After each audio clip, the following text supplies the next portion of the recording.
Forester fans, my name is Lily Evans, and today I will be interviewing Coach Cat about the previous game against Ripon. Considering only 165 yards were given up, how do you think that defense did overall in this game? Yeah, I thought our defense played really well. I think there was probably one or two plays they'd like to get back, a couple of jump balls that we weren't able to knock away. But I think that overall they played at a championship level, and we kind of wasted that effort on Saturday. And so, our defensive front four, the whole two deep of it, really gave us some great time and some great reps and great pressure on the quarterback. Holding their quarterback to only 10 completions on the day, holding their run game to small amounts. We just weren't able to capitalize on that. And so I think that they had a great game, but I think they would tell you if they were being open and honest that giving up 12 points is still frustrating because they know they could have made the stops to get that done. The defense kept the Foresters in the game. What would you have liked to see offensively? Don't turn the ball over. I mean, it's that simple. We had 300 and whatever yards of offense.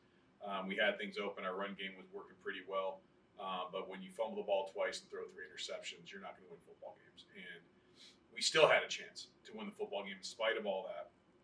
And I think that's where I found the greatest frustration is that we were that close, even with playing quite possibly the worst offensive game we've had in 5 years. And I mean, I couldn't tell you the last time we were shut out, and it was our execution that did it. They played great on defense, but 2 of the interceptions we throw are balls that should never be thrown, and fumbles they're just not what we do. And so to have those situations happen, very disappointing on the outcome, very disappointing in our play, and that's why we have to keep getting better. We still have a lot of goals in front of us, and that to me is the most important thing. Turnovers were a big impact on this game. How does this affect the mental part of the game? I think the mental side's probably a part of it, but probably more emotionally. You get a big 25-yard run by Jace Knutson, and on the next play we fumble the football. Like those moments of like that up and down where you think you've got the momentum, you're doing things pretty well, and then all of a sudden you stub your foot again, and then it's like, okay, then it happens again. And we have been over the last 5 years, last 3 years in particular, we don't turn the ball over in the air. We don't throw interceptions. And in the last 8 quarters, we've done that more than we had the entire previous year. And so that's something we've got to make sure we do a better job of. But I think it's really an emotional toll because you start making momentum and then you do something that you're not supposed to do. And, fumbling the football it is an attention to detail thing, holding on to the football. The interceptions, 2 of them, it's like, why are we even throwing that football? It should be, the play's dead.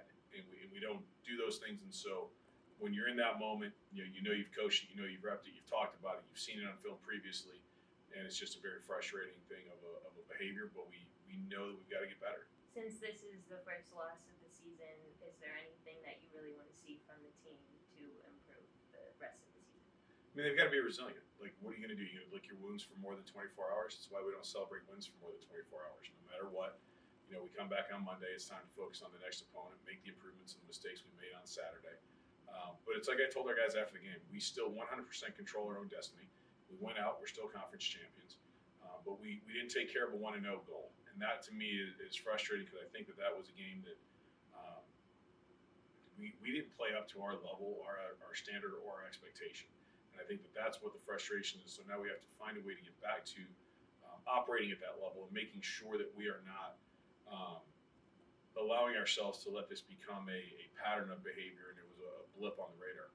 Last year, the same thing happened. We lost to Ripon last year. And so it's 2 years in a row that they've gotten us, and we were able to bounce back and win the next 3 games to be the conference champs and go to the NCAA playoffs and still have that season that in the end, when you look back on it, is super successful. And to me, that's why we have to make sure we're not too high, too low, making sure that we deal with it, address it, move on, and then get to the next part of our schedule, which is Beloit. All right, that's all I have for you today. Thank you, Coach Cat. Thank you.